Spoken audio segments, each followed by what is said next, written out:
Hello, friends.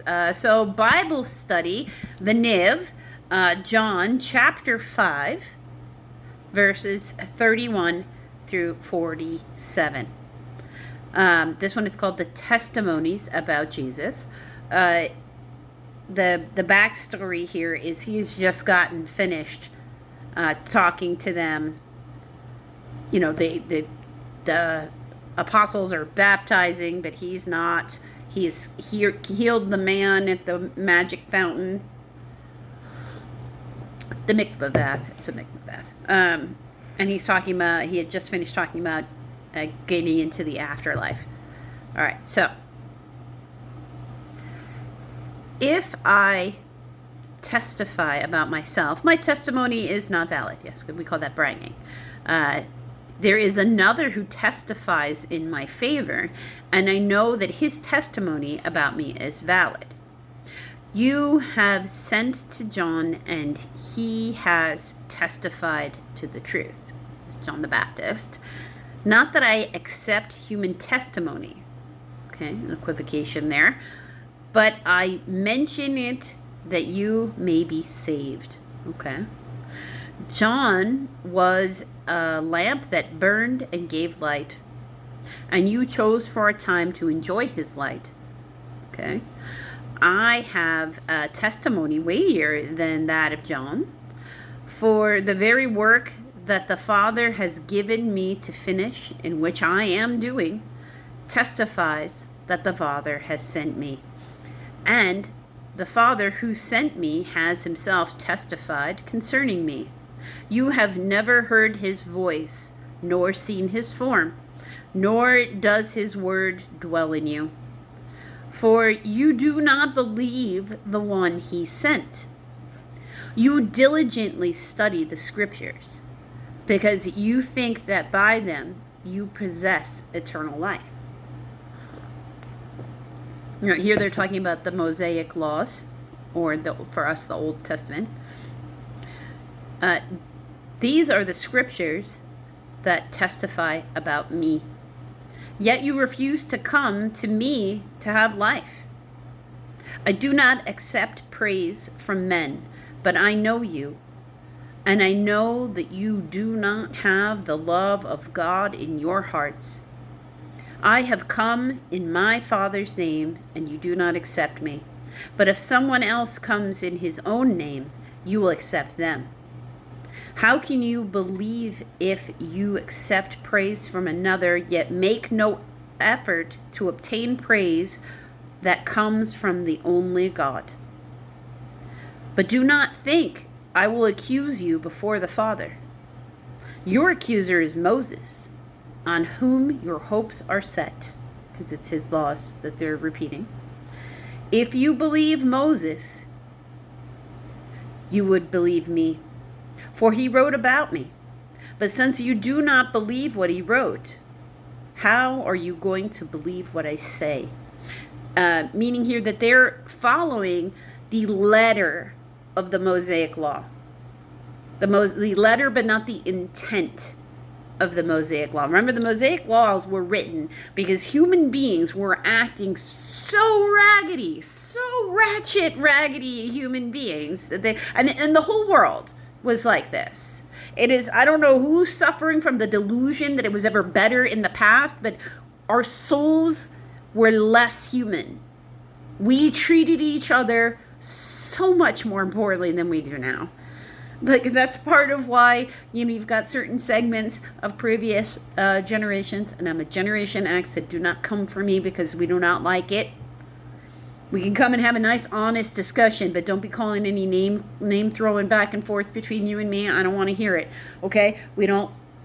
I'm not a millennial, I'm not a Generation Z, and I'm not a boomer. Okay? We're kind of feral, Generation X, so just don't, okay? We're the first of the latchkey kids. We know what kind of trouble we got into, and that's why, I don't have any children, but some people I know who, in my generation who did, became helicopter parents because they knew what trouble we were getting into when we were little.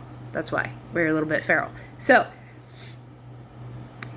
you can, the intention of the law matters. The intention. It was not better in history.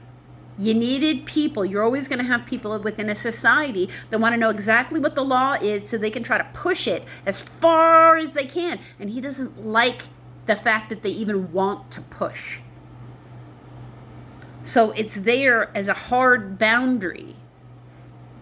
And if you actually examine things that are in there, he makes certain rules particularly clear, even though there's things in there like you're not supposed to own slaves. Like, that's how we feel. You're not supposed to own slaves. Slaves are allowed there. Yeah, but he forced them to free them after 50 years. And if they were Jewish, that bond was only for 7. It was never meant to be for lifetimes. And it wasn't supposed to be about abusing other people. You're not supposed to want to abuse other people. It's supposed to be the intention, not just the letter. And the intention is supposed to be act like a decent human being, please. A decent human being wouldn't own people. Right? So it's full of flaws, right? Because humanity was so much more flawed that they needed to be told the basic things. And he wasn't going to get them to accept the non-basic, what we would consider the basic things by our society standards today. He wasn't going to get them to understand and accept that. Their brains weren't going to be, they just wouldn't have followed him. And they would have remained in their terrible way. Anybody who's ever been part of any group that needs to persuade somebody else to give them that shot to, invest in that product that knows it's all about the pitch of your audience. And I would know this particularly well. I do indeed have an MBA with an emphasis in marketing. So we covered this quite extensively. Plus a certified hypnotherapist and an Arcturian energy healing on top of the ordained ministry while I do my mechanical engineering job. Okay, so it's all about the pitch. And then there's another portion that's in here where he's basically just saying, if you're paying attention to the actions I'm taking, and you're paying attention to what is actually written in the past about the Messiah who's supposed to come, you would recognize that I am who I say I am, not because I have to say anything to you, but because you're listening to other people tell you about the works that I'm doing, and my work stands for itself, which is pretty much how I've always gone through my career. And I usually don't spend much time worrying about what one person or another might say about me, even if that doesn't seem particularly political in nature. And there is absolutely the hearts and minds of others you have to worry about if you're going to focus with any kind of things of any of those things that I do for a living. But the work really can stand for itself. You don't have to worry about what anybody else is saying about you if you know that you are where you're supposed to be, doing exactly what you're supposed to be doing. Because they can run their mouth, and you just keep doing the work. And in the end, when all they have is their mouth that they ran, and you have the effort that you've put in, you're going to have something good. And they're going to have their mouth, which is probably not something very good if they think they have the right to run around and gossip about other people. I would suggest that they go take a look, because if their house isn't immaculate, they don't have, a bunch of extra credentials, and all they're doing with their time is talking about other people, then they need to reevaluate their priorities. And maybe keep that in mind in case somebody is treating you that way today. Hopefully nobody is. But your work can indeed stand for itself. And pay attention. Pay attention that the words and actions of others around you are in alignment. That people are who they say they are, because if they're just talk, you won't actually see any output at all.